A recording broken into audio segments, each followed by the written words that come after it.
우리 사회에서는 꽤 오래전부터 저출생, 아이를 많이 낳지 않는 문제에 대한 해법을 고민해 왔는데요. 많은 고민과 대책 등 여러 노력에도 불구하고 우리나라의 출산율은 좀처럼 높아질 기미를 보이지 않고 있습니다. 최근 정부에서는 새로운 저출생 대책을 마련해서 발표를 했는데요. 어떤 내용이 담겨 있는지 직접 이분 모시고 들어보겠습니다. 이기일 보건복지부 제1차관 스튜디오에 직접 나오셨습니다. 차관님 어서 오세요. 네, 안녕하세요. 반갑습니다. 네, 저희 먼저 앞에 카메라가 있는데요. 우리 청취자분들께 인사 한 말씀 해주시겠어요? 예, 저 복지부 1차관 이길입니다. 제가 여기 말씀을 드리기 전에 사실 어제 그 경기 화성에서 배터리 화재로 인해서 많은 분들이 돌아가셨습니다. 22분이 돌아가시고 8명이 중경상을 입으시고 1명은 실종 상태인 것 같은데요.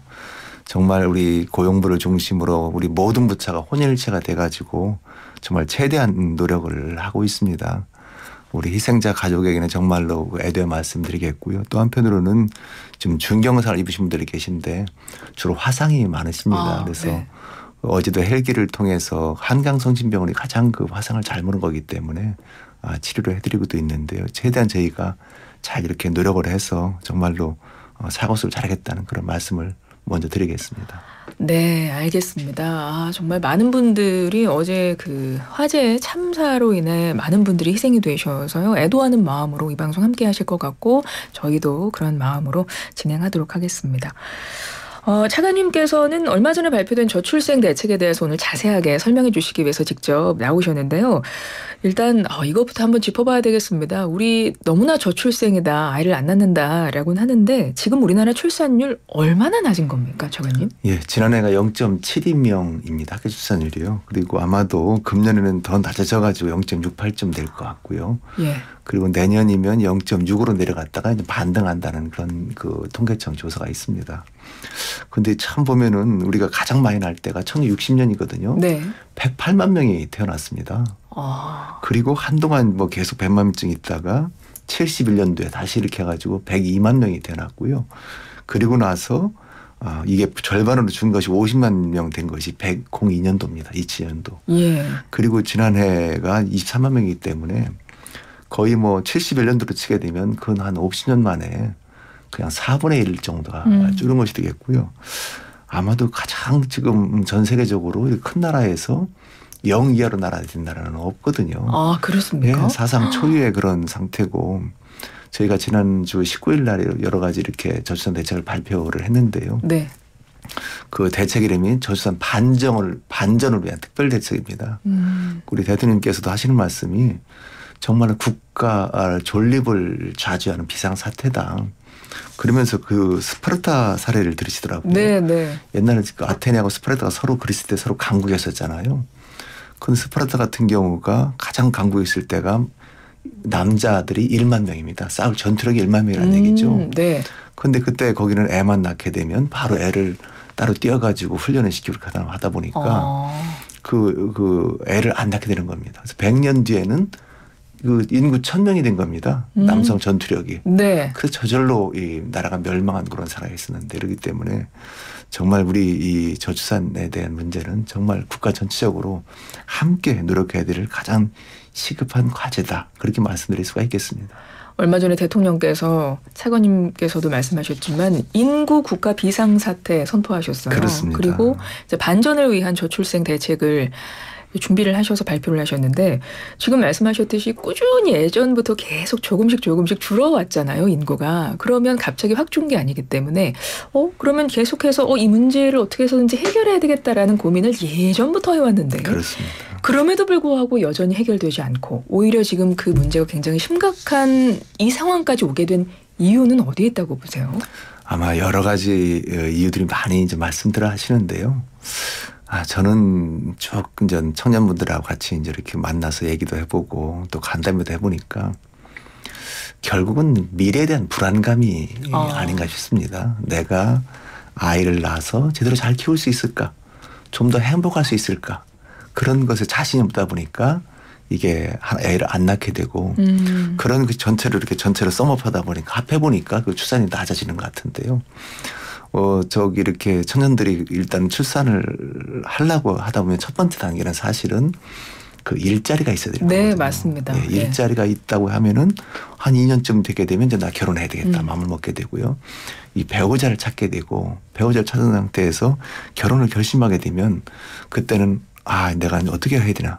그러면 그때 나왔던 것이 결혼 비용이 이제 요즘 스드메라고 그래가지고 네, 맞습니다. 스튜디오 많이 드레스, 들죠. 메이크업 있잖아요. 이게 한 5천만 원 다 해서 듭니다. 스드메도 스드메고 이 집값, 주택 마련이 그렇습니다. 가장 큰 고민인 것 같기도 그 하고요. 다음 단계가 주택이거든요. 그러니까 결혼식부터가 고민이란 말씀이시군요. 그렇습니다. 그래서 주택을 이제 갖게 되면 그 다음 오는 것이 이제 아기를 낳으려고 마음 먹었는데 그때 난임 문제가 생기는 겁니다. 왜냐하면 지금 우리가 남자분들은 34세 결혼을 하고요. 예, 여성분들은 평균인 거죠. 예. 여성분들이 31세가 넘습니다. 그런데 우리나라 같은 경우에는 이렇게 비혼 출산이 3%가 안 됩니다. 2.5%인데요. 그래 거의 97% 이상이 결혼을 해야 아이를 낳는 거거든요. 그러다 보니까 결혼하고 아이를 낳는 것이 초산이 33세입니다. 그러니까 자연스럽게 난임이 생기게 되는 거잖아요. 네, 네. 그리고 나서 이제 아이를 낳게 되면 그 뒤에 이제 아이를 돌보는 여러 가지 양육 비용도 들어가게 돼 있고 또 한편으로는 그 뒤에 나오는 것이 여러 가지 이제 그 직장 다니면서 일과 같이 양립을 해야 되잖아요. 네. 직장에서 육아휴직도 잘 만들어야 되고 또 가서 여러 일이 빨리 퇴근하셔야 되고 이런 것이 총체적으로 돼야 되기 때문에 이런 세트를 잘 갖춰야 될 것 같습니다. 이런 세트가 아직 안 된다는 얘기죠. 그래서 그 청년분들 하시는 말씀이 옛날처럼 아이를 나는 국가가 다 키워다겠다 그런 말씀 하지 마십시오. 우리가 키우겠습니다. 네. 다만 키울 환경을 만들어주세요. 그렇기 때문에 저희도 이번에 대책이 거기에 포커스가 맞춰져 있습니다. 그렇군요.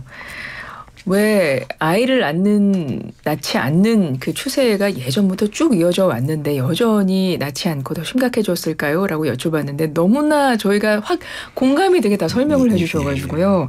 일단은 미래에 대한 불안감, 아이를 낳아서 키우고 싶은 환경과 그런 걸 좀 여건을 조성해 줘야 되는데 일단 그것부터 시작이 돼야 됩니다. 그러면 이번에 발표된 대책에는 제가 보니까 정말 많은 내용들이 담겨 있더라고요. 그래서 다방면으로 복지부 차원에서 고민을 하신 게 역력해 보이던데요. 구체적으로 어떤 부분에 가장 큰 역점을 두고 준비를 하셨을까요? 예, 여러분들과 이번에 총망라된 종합대책이라고 볼 수가 있겠고요. 첫 번째 이제 주거 같은 경우에는 국토부에서 준비를 했는데요. 그러면 주거에서는 그 국토부 장관이 발표 모토가 그겁니다. 결혼과 출산을 하면 집이 함께 갑니다. 네네. 그렇게 얘기를 했었고요. 또 이렇게 일과전이 아닌 같은 경우는 고용부에서 여러 가지 육아휴직이라든지 출산 그런 게 들어가 있고요. 또 돌봄 같은 거 있거든요. 늘봄학교도 있고 어린이집 있는데 이런 것은 전 우리 교육부하고 복지부가 함께 준비를 같이 했고요. 네네. 저희가 준비했던 보건복지부는 주로 이제 포커스에 맞췄던 것이 아까 말씀드린 난임 대책. 난임 대책. 예, 그리고 잘 키우게 되면 그 뒤에는 그 입양 대책 또 이렇게 애들을 잘 돌볼 수 있는 그런 임기음성 같은 게 되겠고요. 또 출산에 대한 여러 가지 비용에 대한 거 그런 거를 없애는 거 또 그리고 보육 돌봄을 하는 그런 대책이 함께 저희는 해서 같이 이번에 됐었습니다. 아마 그렇군요. 이번에 저고위에서 여러 가지 그걸 대책을 준비했는데요. 보니까 버전이 88버전입니다. 계속 대책을 계속 하다 보니까 88번째 버전을 만들어서 그게 이번에 발표한 거기 때문에 그렇군요. 정말로 저출산고려사위원회에서도 고생을 많이 했다.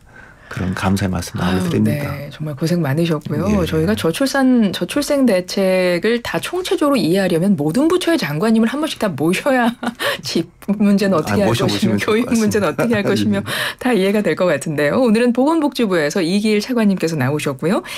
난임 문제에 대해서 특별히 역점을 두었다라고 말씀을 하셨거든요. 지금 우리나라 난임 현황이 어떻게 됩니까? 예, 난임 현황은 정말로 아주 심각합니다. 네. 예, 지금 태어난 아이들 중에서 10명 중에 1명은 난임이라고 볼 수가 있는 거거든요. 2만 3천 명 정도가 태어나고 있습니다. 23만이 지금 전체니까요. 그리고 쌍둥이도 한 100명 중에 6명이 쌍둥이입니다. 다 태합니다. 왜냐하면 난임을 하다 보니까 시험관하기도 하게 되고 인구수다 보니까 보통 쌍둥이가 많이 태어나게 돼 있거든요. 저희가 여러 가지로 그 보니까 난임 진단 같은 경우가 약 24만 명 정도가 진단이 됐습니다. 그중에서 남성이 한 9만 명 정도 되고요. 여성이 한 10만 5만 명 정도 되고 있고요. 시술 건수는 우리가 14만 건 정도로 시술을 받습니다.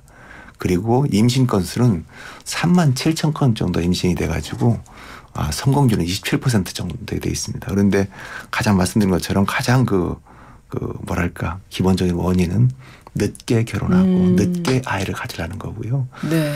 제가 여러 가지 이제 뭐 난임센터도 많이 다녀보니까 이 성공률이 지금 평균 27%지만 아주 이게 다양합니다. 25세부터 보통 우리가 출산한다고 치고 35세까지만 하더라도 한 7, 80%가 됩니다. 그런데 요거는 우리가 보통 난임 시술은 난임 시술로 하게 되면 인공수행이 5번이 되게 되어 있고요. 그렇지 않은 것은 사실은 최소성 20회거든요. 그러니까 난임 시술할 때 그게 한 번에 되는 경우가 많이 힘들다고 힘듭니다. 보도에도 많이 나오더라고요. 힘듭니다. 그런데 20대, 30대 초반 같은 경우에는 대체로 5회 내에 다 되기도 합니다.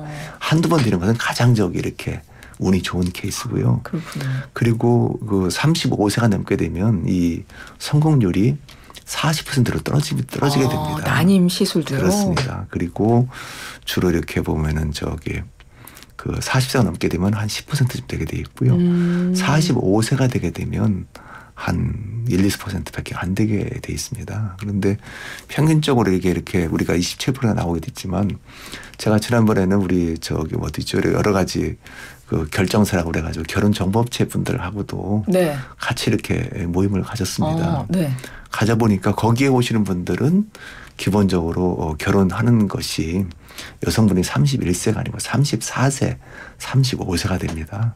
그러다 보니까 되려 이 난임이 많이 있기 때문에 사실은 지금처럼 할 수 있는 건 난임 거를 전폭적으로 하는 것이 정말 필요하다고 봅니다. 그렇군요.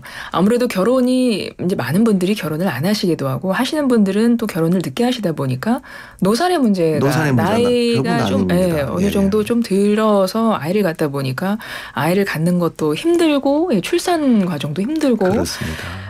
그래서 난임 문제에 대해서 역점적으로 준비를 하셨다는 건데요. 그럼 난임을 조금 더 자세히 어떤 대책들을 준비하셨는지 보겠습니다. 난임도 보면 일단 예방 차원과 그리고 실제 어떤 난임 시술할 때 어떤 지원 그리고 난임을 통해서 출생한 아이들은 또 어떻게 방법을 강구하셨는지 하나씩 여쭤볼게요. 일단 난임 예방하기 위한 대책이 있다고 들었습니다. 어떤 내용인가요? 난임 예방은 쉽게 말하면 그런 겁니다. 내가 지금 아이를 가질 수 있는 건지를 살펴봐야 되는 거거든요. 네네. 그게 하나 있고요. 두 번째는 혹시라도 결혼을 늦게 할 수 있다든지 아니면 좀 늦은 것 같은 경우에는 난자라든지 정자를 동결하는 것이 예방입니다. 첫 번째 같은 가입력 검사가 있는데요.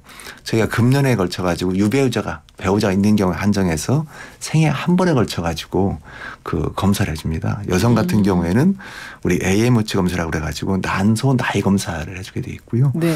두 번째는 부인과의 초음파 검사를 해주게 되면 지금 내가 나이가 지금 35세라 하더라도 난자 나이는 30세구나. 또한 37세구나 40세 나오게 되어 있거든요. 그런 검사를 해주게 되어 있고요. 두 번에 또 남성 같은 경우에는 이 정자를 정밀 검사를 합니다. 때로는 정자가 희박하거나 때로는 정자가 활동력이 없는 경우도 있거든요. 근데 저희가 이렇게 여러 가지 센터를 가보게 되면 정자 필요한 거는 많은 게 아닙니다. 딱 하나입니다. 난자에다가 정자 하나를 니들 반을 통해서 주입하게 되어 있거든요. 그거로 활동하는 활동력 검사를 하게 되어 있는데 지금까지 생애 한 번 하고 있지만 앞으로 저희가 이걸 바꿔가지고 최대 3회를 해주려고 합니다. 3회 언제냐고 그러면 20대 한 번, 30대 한 번, 40대 한 번 해가지고 3번에 걸쳐가지고 그걸 해줄 계획을 가지고 있는 거고요. 이렇게 하다 보면 정말로 내가 아이를 가질 수 있는 거나 없는 거를 알 수가 있는 것이죠. 이게 지금 우리가 흔히 기사가 가입력 검사라고 하는데 지금 말씀하신 게 가입력 검사이신 거죠? 청취자분들 YTN 라디오 유튜브로 지금 보이는 라디오로 보시는 분들은요. 차관님께서 아주 일목요연하게 표를 만들어 오셨어요. 지금 저희가 화면에 비추고 있거든요.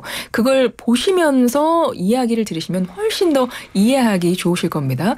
지금 설명해 주신 부분은 지금 1번이라고 돼 있죠. 예. 왼쪽에 가입력 검사 지원을 한다는 내용을 설명을 해 주셨어요. 그래서 25세에서 49세 남녀 최대 1인이 3회까지 가능하군요. 20대 한 번, 30대 한 번, 40대 한 번이 되겠고요. 예. 그 제가 2번을 설명드리면 그 난자, 정자, 동결 보존비 지원이 되겠는데요. 지금도 많은 분들이 이거를 해달라고 요청을 하십니다. 사실은 이것이 TV에서 뭐 연예인분들이나 이런 분들이 뭐 예능 프로그램이나 나와서 실질적으로 경험담을 얘기를 하면서 일반인들도 많이 알게 되면서 좀 요거를 관심 갖는 분들이 계실 텐데 대부분 너무 비싸지 않을까라는 생각에 할 수 있을까 이런 고민을 하시는 것 같더라고요. 예, 할 수 있습니다. 예, 저도 지금 우리 말씀 주신 것 같은 경우에는 지난해 방송에서도 우리 디바의 체리나 선생님께서 뭐 지금 5개를 해놨다, 뭐 10개를 해놨다 말씀도 주셨잖아요. 네, 연예인분들 여러 가지 많이 하고 계시는데요. 저희가 이렇게 그 요구는 동결할 때도 해달라는 요구가 많이 계세요. 근데 지원을요? 그렇습니다. 근데 일부 지자체는 하고 있고요. 근데 저희가 여러 가지를 보니까 해마다 지금 한 2만 명 정도가 동결을 해놓고 계십니다. 난자를요. 그런데 사용률은 5% 정도 내외입니다. 그래서 저희가 지금 기존에 금년에 하고 있는 건 뭐냐면 우리가 동결할 때는 못 해주지만 해동할 때는 해주자.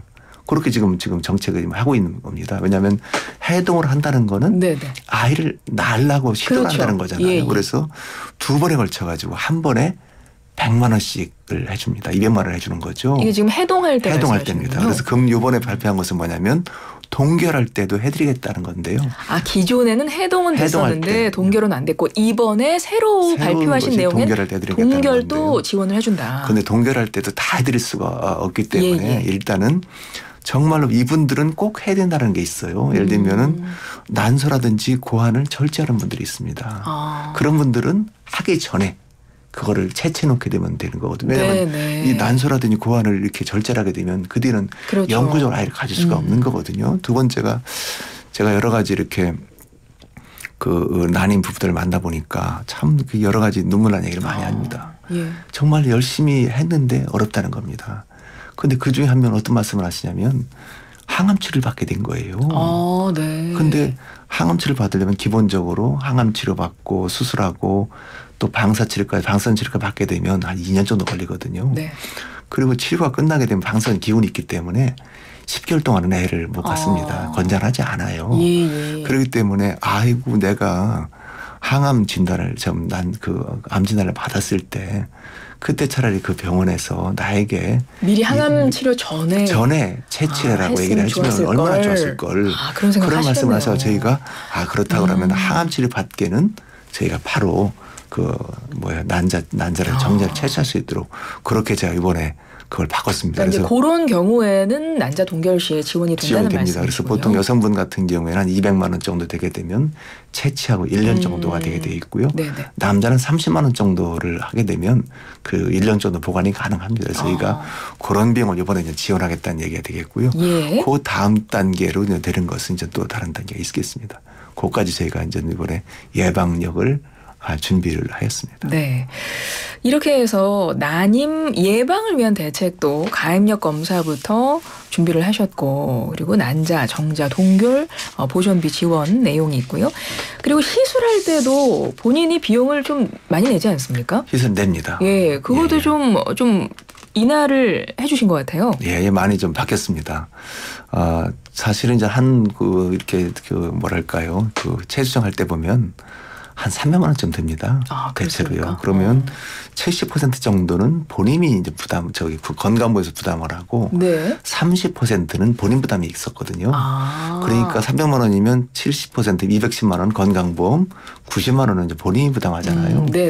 그런데 이거를 이제 사실은 여러 가지 요즘 시도가 같이 함께하다 보니까 시도에서 해주고 있습니다. 지자체에서도 해주는군요. 그런데 지난해만 하더라도 소득 기준이 있었습니다. 180% 중위소득에 그게 부부 한정하게 되면 622만 원입니다.